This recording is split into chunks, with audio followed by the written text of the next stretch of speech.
identify the given sample of carbohydrate by different qualitative tests. On the basis of this concept structure, we are going to find the today's unknown sample of carbohydrate by performing these tests. This is the unknown sample of carbohydrate. This sample we are going to dissolve into 20 ml distilled water. These are the different chemicals required for the practical and the apparatus. As per the procedure, okay, we'll perform first Molish test. It is the general test to identify carbohydrate. In this test, we added the carbohydrate sample, then concentrated H2SO4 from the side of the test tube, and then Molish reagent 5 drops. And conclusion is, observation is there is a ring formation at the junction of the two liquids. Okay, and this confirms that the given sample is carbohydrate. As per the concept chart, our sample is soluble in the water.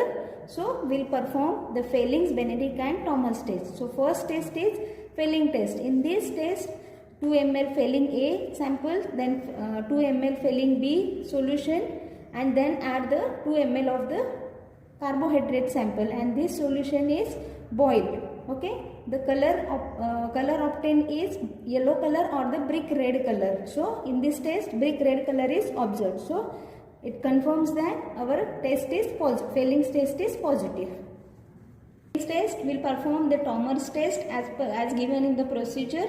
In this test, add the 2 ml of the Thomas reagent and then add the sugar sample and boil this solution. The red color or the yellow color precipitate is observed. In this test, red color precipitate is observed. So here also the Thomas test is positive.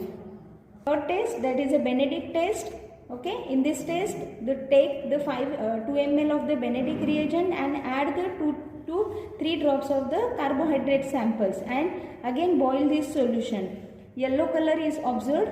Okay, this test indicates that our sample contains the less than 1% of the sugar in the solution. Okay, and this is also the positive test.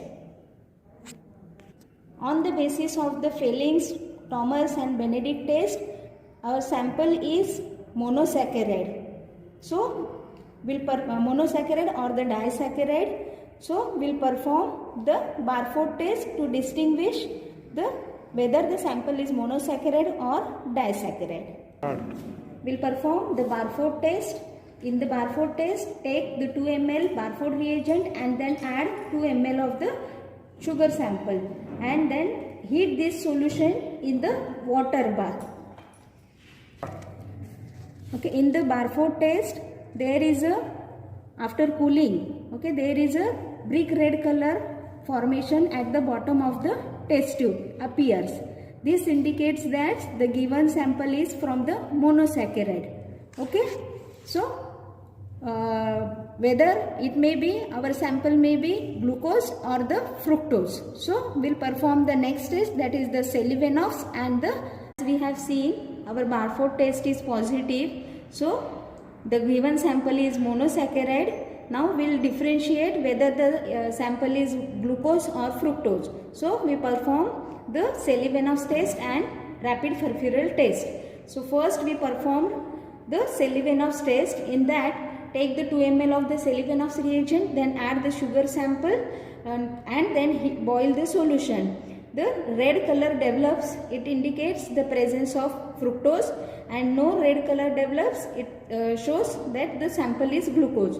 So in this test, the red color is developed, so it's confirmed that given sample is fructose.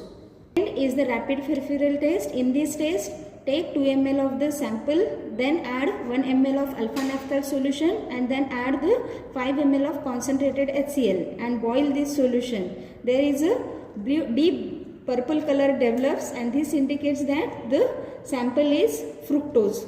Okay, if no color developed, then the sample is glucose, but in this test purple color is developed, so given sample is fructose. So on the basis of this all these tests, today's given sample is fructose, and which is a monosaccharide. So we confirm this whether the sample is fructose, we confirm by performing the test. Fugler's test is there to confirm the sample. Let's confirm the given sample is fructose by performing the Fugler's test. In this test, take 3 ml of the Fugler's reagent and then add 0.5 ml of the given sample of sugar solution and then boil the solution. There is formation of blue color, okay, and this confirms that the given sample is fructose. And in this test, the color is developed, blue color is developed. So here we confirm that the today's given sample of carbohydrate is fructose, which is monosaccharide. Okay.